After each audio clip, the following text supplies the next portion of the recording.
رمضان کا مہینہ ہے جس میں قرآن اول نازل ہوا جو لوگوں کا رہنما ہے، اور جس میں ہدایت کی کھلی نشانیاں ہیں، اور جو حق و باطل کو الگ الگ کرنے والا ہے۔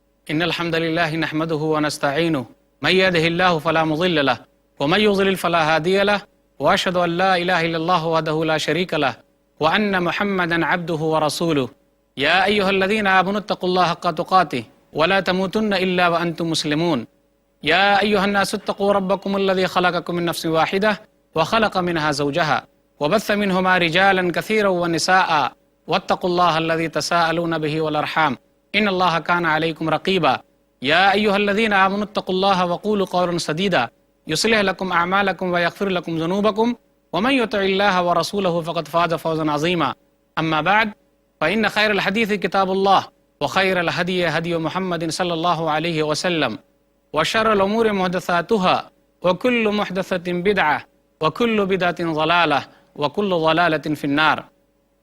محترم ناظرین، السلام علیکم ورحمۃ اللہ وبرکاتہ۔ پیس ٹی وی اردو کی طرف سے ہم آپ کی خدمت میں ماہ رمضان کی مناسبت سے ایک نئے پروگرام کا سلسلہ لے کر حاضر ہوئے ہیں، وہ ہے فضائل رمضان۔ یہ پروگرام کل 30 نشستوں پر مشتمل ہے۔ انشاءاللہ اس میں باتیں قرآن اور صحیح احادیث کی روشنی میں بیان کی جائیں گی۔ اللہ تعالیٰ سے دعا ہے کہ اللہ تعالیٰ ہم لوگوں کو زیادہ سے زیادہ رمضان سے فائدہ اٹھانے کی توفیق دے، اور اس پروگرام کو دنیا اور آخرت میں ہم تمام لوگوں کے لیے فائدہ مند بنائے، آمین۔ محترم ناظرین، تو آج پہلی نشست ہے، موضوع ہے رمضان کا استقبال کیسے کریں۔ یہ وہ مبارک مہینہ ہے جس میں اللہ تعالیٰ نے اپنا آخری کلام ساری نو انسانیت کے لیے اتارا، جو ساری کائنات کے لیے ایک مشعل راہ ہے۔ یہی وہ مبارک مہینہ ہے کہ اگر اسے مہینوں کا سردار کہا جائے تو غلط نہ ہوگا۔ یہی وہ مہینہ ہے کہ نیکی کے اعتبار سے موسم بہار ہے۔ تو یاد رکھیں، جو مہینہ جتنا اہم ہے اور جو مہمان جتنا اہم ہے، تو ہم اور آپ اس کے لیے اتنی ہی اچھی طریقے سے تیاری کرتے ہیں۔ تو رمضان کا مہینہ نیکیوں کے لیے تو موسم بہار ہے، تو ہم اور آپ کو تو اس کا استقبال اچھے طریقے سے کرنا چاہیے۔ رمضان کا مہینہ ہم پر سایہ فگن ہونے والا ہے، جلد ہی آنے والا ہے۔ اس مہینے کی مناسبت سے نبی صلی اللہ علیہ وسلم کی ایک حدیث ہے، انس رضی اللہ تعالیٰ عنہ اس حدیث کے راوی ہیں۔ سنن ابن ماجہ کتاب الصیام، کتاب نمبر 7، باب نمبر 2، باب ما جاء فی فضل شہر رمضان، حدیث نمبر 1644۔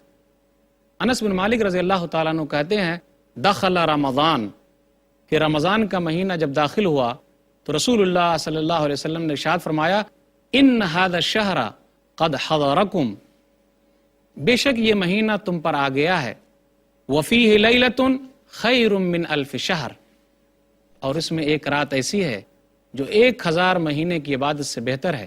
من حرمہا فقد حرم الخیر کلہ، جو شخص اس مہینے کی سعادت سے یا اس رات کی سعادت سے محروم رہا وہ بدنصیب آدمی ہے۔ ولا یحرم خیرہا الا محروم، اور اس رات کی سعادت سے بدنصیب آدمی ہی محروم رہ سکتا ہے۔ یہ مہینہ ہم پر سایہ فگن ہونے والا ہے۔ اس مہینے کے استقبال کے سلسلے میں جب ہم لوگوں کا جائزہ لیتے ہیں تو ہمیں پتہ چلتا ہے کہ 2 طرح کے لوگ پائے جاتے ہیں۔ پہلی قسم ان لوگوں کی ہے جو ماہ رمضان کا استقبال خوشی کے ساتھ کرتے ہیں، مسرت کے ساتھ کرتے ہیں، انہیں ویلکم کہتے ہیں، کیونکہ ان لوگوں نے اپنے آپ کو روزہ رکھنے کے لیے تیار کر لیا ہے۔ وہ رمضان کی تمام تکلیفیں برداشت کرنے کے لیے تیار ہیں۔ وہ یہ اچھے طریقے سے جانتے ہیں کہ اگر ہم یہاں کی تکلیف برداشت کریں گے تو اللہ تعالیٰ اس کے بدلے میں جنت میں ہمارے لیے بہت سارے انعامات رکھے ہیں۔ یہ لوگ اچھی طریقے سے تیاری کرتے ہیں اور پہلے ہی سے روزہ رکھنے کے لیے تیار ہو جاتے ہیں۔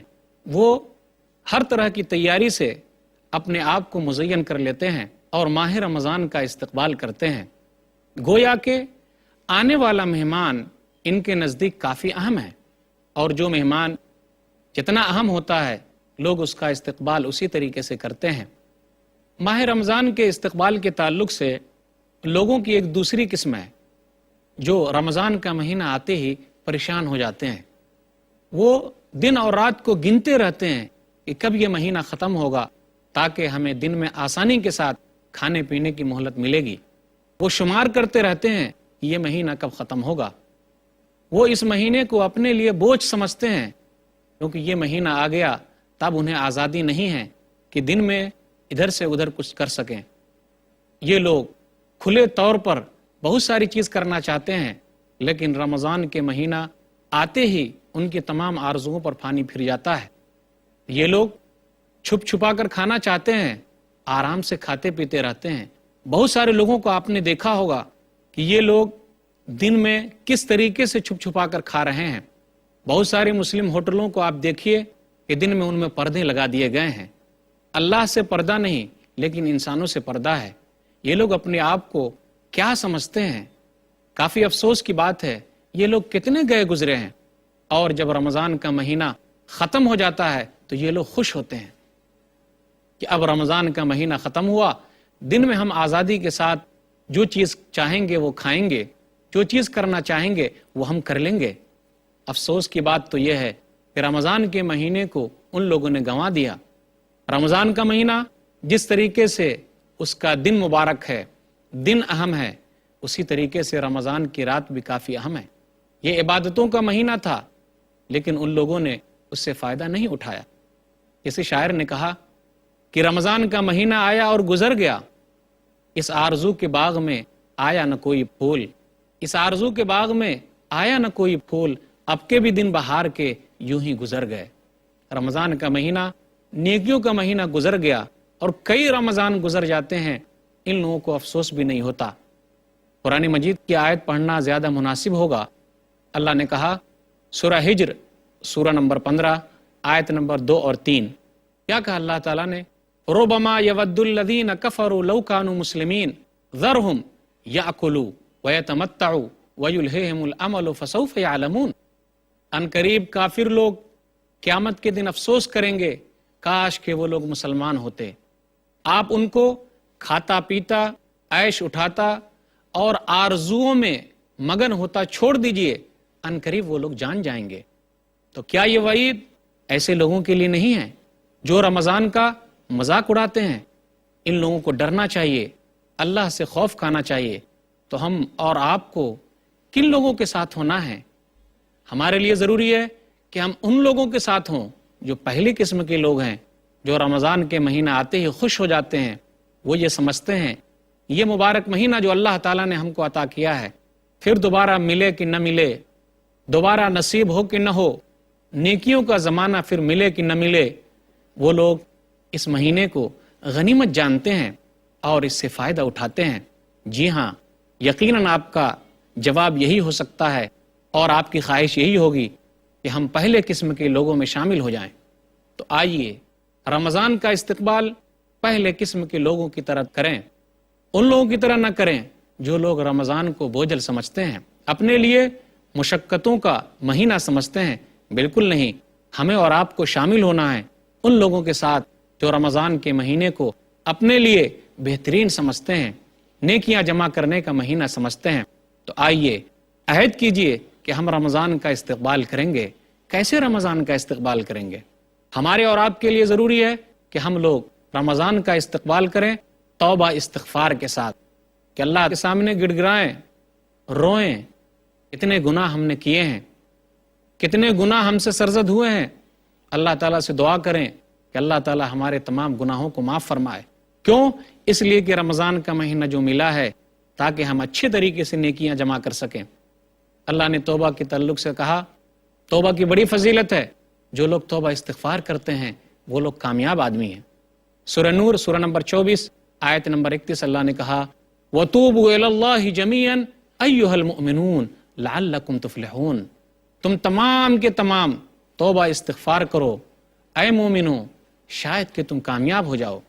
تو آئیے عہد کیجئے، رمضان کا مہینہ آنے والا ہے، سایہ فگن ہونے والا ہے، اپنے گناہوں سے توبہ استغفار کر لیں، اور یاد رکھیے توبہ بھی سچی توبہ ہونی چاہیے۔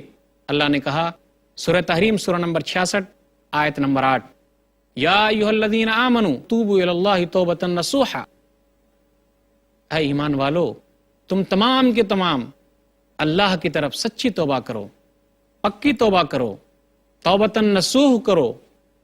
سچی توبہ کیا ہے؟ پکی توبہ کیا ہے؟ توبۃ نصوح کیا ہے؟ آدمی اپنے گناہ کو چھوڑ دے، آئندہ نہ کرنے کا عزم کرے، پھر اسی طریقے سے جو گناہ ہوا ہے اس پر نادم ہو، افسردہ ہو، غمگین ہو کہ ہائے میں نے گناہ کیا۔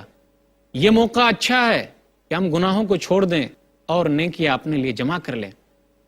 اگر کسی کا حق ہم نے لیا ہے، کسی کا مال ہم نے ہڑپ کر لیا ہے، تو ہمارے لیے ضروری ہے کہ ہم یہ مال ان تک پہنچا دیں۔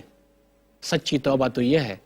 تو آئیے رمضان کا استقبال کیجئے کہ اپنے تمام گناہوں کے ساتھ اللہ کے دربار میں حاضر ہوئیے کہ اے اللہ یہ گناہ ہے، تو ہی بخشنے والا ہے، تو ہی رحم کرنے والا ہے۔ ہم سب کے لیے ضروری ہے کہ ہم اللہ کے دربار میں تمام گناہوں کی توبہ کے ساتھ آئیں اور رمضان کا استقبال کریں۔ ہمارے لیے ضروری ہے کہ ہم رمضان کا استقبال کریں اس طریقے سے کہ ہم زیادہ سے زیادہ وقت قرآن کی تلاوت میں لگائیں گے، ذکر و اذکار میں لگائیں گے، خالی وقت کو جانے نہیں دیں گے، اپنے وقت کو برباد نہیں کریں گے، بلکہ اس وقت کو اللہ کے لیے لگائیں گے، قرآن میں لگائیں گے، ذکر و اذکار میں لگائیں گے۔ یاد رکھیے جو وقت ہم کو ملا ہوا ہے اگر ہم اس سے فائدہ نہیں اٹھاتے تو ہم سے بڑا بد نصیب کوئی نہیں ہو سکتا ہے۔ یاد رکھیے گیا وقت پھر کبھی ہاتھ نہیں آتا۔ یاد رکھیے الوقت کا سیف ان لم تقطعہ یقطعک، وقت جو ہے وہ تلوار کی طرح ہے، اگر تم اس کا استعمال نہیں کرو گے تو وہ تمہیں کاٹ دے گی، ہمارا نقصان ہوگا۔ یاد رکھیے وقت کی بڑی اہمیت ہے۔ عقل مند آدمی وہ ہے جو نیکی کا زمانہ پایا ہے اور اس وقت کو پایا ہے اس کو استعمال کر رہا ہے۔ مستدرک حاکم کتاب الرقاق کتاب نمبر 44 حدیث نمبر 7846، نبی صلی اللہ علیہ وسلم نے ارشاد فرمایا اغتنم خمسا قبل خمس شبابک قبل حرمک، 5 چیز کو 5 چیز سے پہلے غنیمت جانو۔ جوانی کو بڑھاپے سے پہلے۔ ہم اور آپ یہی کہتے ہیں نا جی اب تو جوانی ہے، عیش کر لیتے ہیں، جب بوڑھے ہو جائیں گے تو روزہ رکھ لیں گے، جس طریقے سے باپ دادا بوڑھے ہونے کے بعد روزہ رکھے تھے۔ یقیناً یہ بہت بڑا دھوکہ ہے۔ کر جوانی توبہ کردن شیوائے پیغمبرست، اس لیے کہ جوانی میں توبہ کرنا یہ پیغمبروں والا کام ہے، کیونکہ ابھی تو طاقت ہے نا، اس کے باوجود ہم اور آپ برائی کو چھوڑ دیتے ہیں، تو یہ پیغمبروں والا کام کر رہے ہیں۔ تو یاد رکھیے 5 چیز کو 5 چیز سے پہلے غنیمت جاننا ہے۔